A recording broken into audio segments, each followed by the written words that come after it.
৩ দিন পর ভোলার অভ্যন্তরীণ রুটে চালু হয়েছে লঞ্চ চলাচল। বিস্তারিত জানাতে যুক্ত হচ্ছেন সহকর্মী ছোটন সাহা। ছোটন, বৃষ্টিপাত কি কমেছে কিনা এবং লঞ্চ চালুর বিষয়ে বিস্তারিত জানাবেন।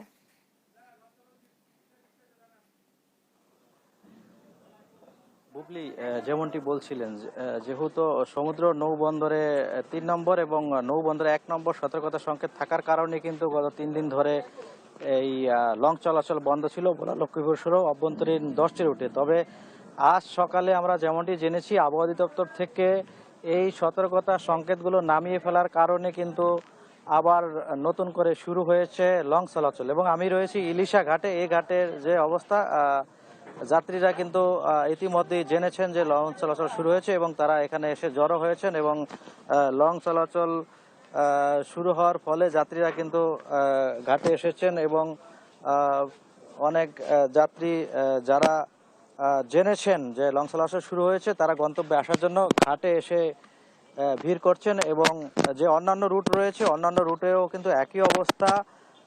যারা আটকে পড়েছিলেন এই গত 3 দিন ধরে বৈরী আবহাওয়ার কারণে লঞ্চ চলাচল বন্ধ থাকায়, তারা কিন্তু এখন গন্তব্যের উদ্দেশ্যে রওনা করছেন। এবং যদিও আবহাওয়ার যে অবস্থা বলা যায় আগের চেয়ে একটু ভালো, এবং সকাল থেকে আমরা দেখেছি জেলা জুড়ে ভারী বর্ষণ বয়ে গেছে। প্রায় 23 মিলিমিটার বৃষ্টিপাত সকাল থেকে হয়েছে, এমনটি আমরা জেনেছি। তো সব মিলিয়ে আমাদেরকে নৌবন্দরের কর্মকর্তা বলছিলেন যে সতর্কতা সংকেত নামিয়ে ফেলার কারণেই কিন্তু নৌযান চলাচলগুলো স্বাভাবিক রাখা হয়েছে, এমনটি তিনি আমাদেরকে বলছিলেন। এবং একই সাথে এই আবহাওয়ার বৈরীভাবের কারণে কিন্তু নদ নদীর পানিও কিন্তু অনেকটাই বৃদ্ধি পেয়েছে এবং গতকালকেও বিপদসীমা অতিক্রম করেছে এবং আজও জোয়ার এলে সেটি বিপদসীমা অতিক্রম করতে পারে, এমনটি আমরা জেনেছি। তো সেক্ষেত্রে আমরা সাধারণত দেখে থাকি যে উপকূলের যে সমস্ত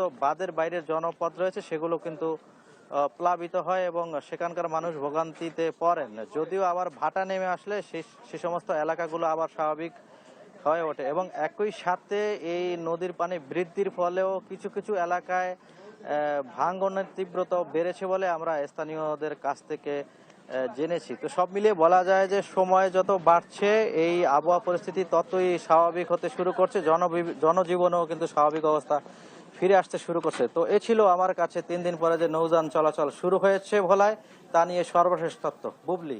ছোটন, আপনাকে ধন্যবাদ।